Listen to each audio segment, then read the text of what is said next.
Olá pessoal, então no último vídeo estávamos falando sobre a Revolução Industrial e uma das últimas coisas que a gente falou foi sobre as consequências que a Revolução Industrial trouxe para o mundo.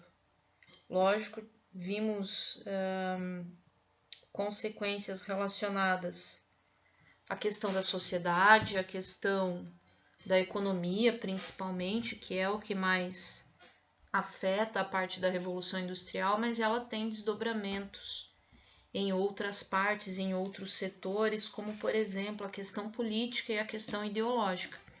A partir do século XIX, nós já temos movimentos de contestação que surgem a partir dos trabalhadores, como a gente viu na última aula, o caso do ludismo e do cartismo, mas nós também temos ideologias mais organizadas do ponto de vista inclusive político, algumas ideologias que vão ser aplicadas também ao longo do século XIX e do século XX. Algumas delas, inclusive, bastante próximas a gente, bastante próximas à nossa realidade.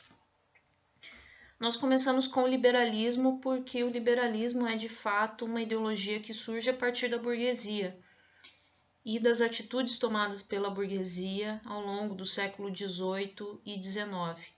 Nós já temos alguns outros movimentos que já dão a entender um pouco dessa ideologia. Nós temos aqui duas imagens onde nós temos precursores das ideias liberais. Então aqui embaixo o Adam Smith, com a publicação do livro A Riqueza das Nações. Então ele foi um dos precursores, um dos primeiros a falar sobre a não intervenção do Estado nos assuntos da política. E nós temos o John Locke, que é considerado o pai do liberalismo, né? Ele tem uma visão que surge a partir dos iluministas, então a gente pode encontrar ele quando fala sobre iluminismo, sobre as ideologias do iluminismo, mas a gente sabe que a característica desse movimento do iluminismo ela é muito ampla também. Então, ao mesmo tempo que nós temos um John Locke como sendo um dos autores do iluminismo, nós também temos, por exemplo, Jean-Jacques Rousseau. Então, ambos falam de coisas bastante distintas, mas ao mesmo tempo são considerados pensadores desse período, né, desse movimento do iluminismo. Mas o John Locke, né, ele traz muito mais essa questão da individualidade, do individualismo, que surge de fato como um movimento de contestação ao próprio absolutismo monárquico. O John Locke, né, ele foi um professor, na verdade, do próprio Oliver Cromwell. Então, aí já faz uma relação bastante direta das coisas. Então, Oliver Cromwell, que foi o primeiro burguês a ter o poder dentro da Inglaterra, onde faz uma república puritana. Então, o John Locke ele tem uma relação já direta com esse liberalismo já nesse momento. Então, o liberalismo nasce dessa ideia da burguesia, de uma liberdade, não só uma liberdade individual, mas uma liberdade também de propriedade. Então, você começa a ter uma noção da propriedade privada também a partir do liberalismo. Por isso mesmo também que o John Locke é bastante diferente do Jean-Jacques Rousseau, né, que já acreditava que a causa, né, do mal da humanidade seria a própria propriedade privada, no momento onde o homem considera essa propriedade como sendo sua, né? Então, o Rousseau ele tem uma relação muito grande com a Revolução Francesa, mas ali no sentido dos sans-culottes, dos jacobinos, de uma área mais revolucionária, né? E o John Locke sempre andou mais na causa burguesa, até mesmo por conta disso, John Locke é um dos idealizadores em questões, lógico, de ideologia, né, da própria Declaração de Independência dos Estados Unidos. Então a gente tem esse liberalismo então da burguesia e traz algumas ideologias novas, como a pluralidade de partidos, então você não ter uma política idealizada numa linhagem só, a liberdade de opinião, a liberdade individual, o sufrágio universal, a questão da educação pública para todos, a questão de uma economia de mercado, então já a separação entre política e economia, né? A livre concorrência, então você poder deixar esse mercado se reger e também ter essa concorrência livre, sem, por exemplo, a própria questão do mercantilismo, que era algo que interferia muito, né? A política interferindo nas questões econômicas. Então, o protecionismo alfandegário, a livre concorrência vem em resposta a isso. E é lógico, resumindo tudo, a não intervenção do Estado nos assuntos econômicos. Nós também temos o socialismo utópico. Então, a ideia de ter, né, dois socialismos, um científico e um utópico, é a ideia de que esse socialismo, né, que foi principalmente pregado por esses três autores, ele tenha, né, não tenha conseguido sair do papel. Eles tinham alguns projetos, mas foram projetos testados por muito pouco tempo, que acabou levando a um fracasso. Então nós temos o socialismo utópico do Charles Fourier, do Robert Owen, do Conde de Saint-Simon. O Charles Fourier, que trouxe uma ideia de corporativismo, né? Então, através de trabalhadores e proprietários de indústrias. O Robert Owen, que também tinha uma fábrica e tentou colocar nessa fábrica ideais do socialismo, uma ideia, inclusive, por exemplo, dos próprios trabalhadores terem moradia nessas fábricas, terem creches e escolas para os filhos desses trabalhadores. Só que acabou que a ideia dele não deu certo, porque acabou falindo, né? Ele não conseguiu ter uma rentabilidade suficiente para conseguir manter essa ideia de você manter uma vila operária, por exemplo, com escolas, etc.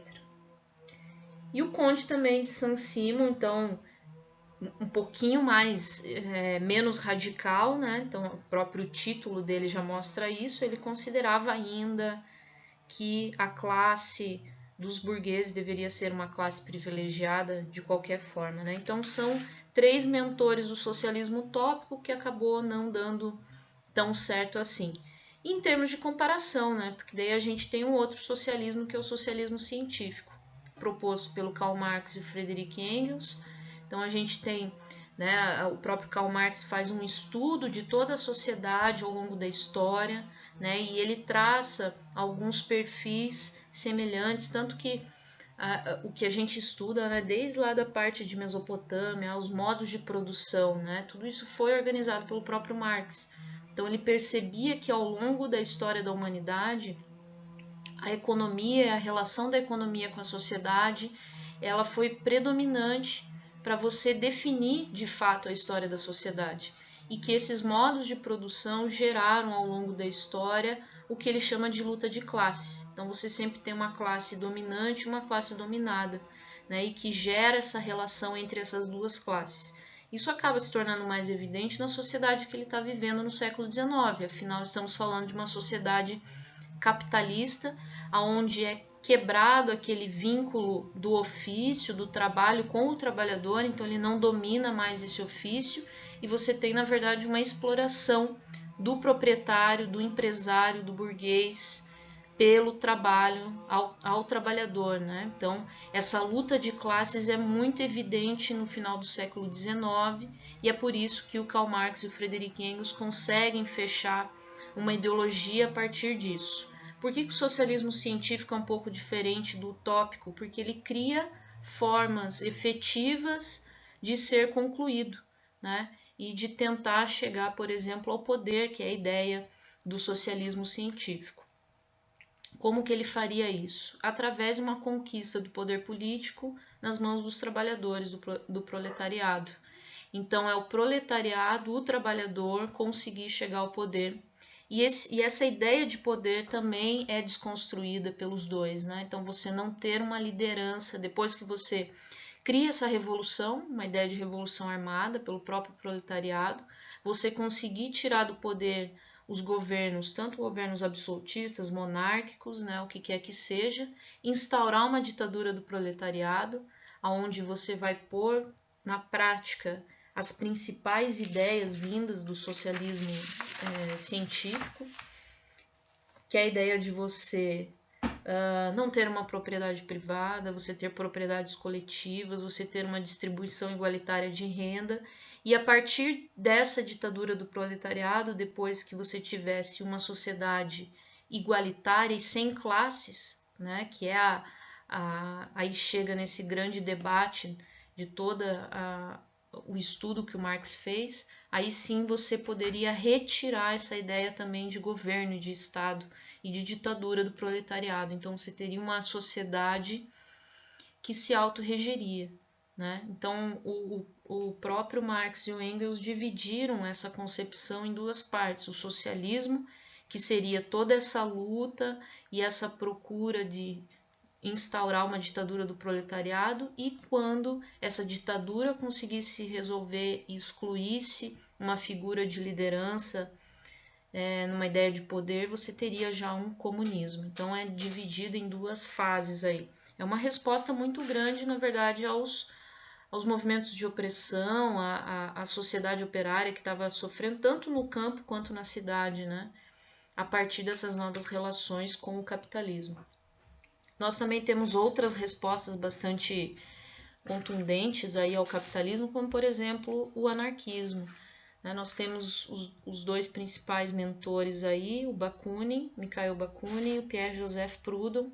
Então os dois trazem uma ideologia bastante também diferente, uma ideia contra Estado, né, mas um pouco mais radical do que o próprio socialismo. A ideia de criar comunidades livres ou autônomas, né, numa ideia de sistema cooperativo, de produção, e também uma ideia de sociedade sem classes.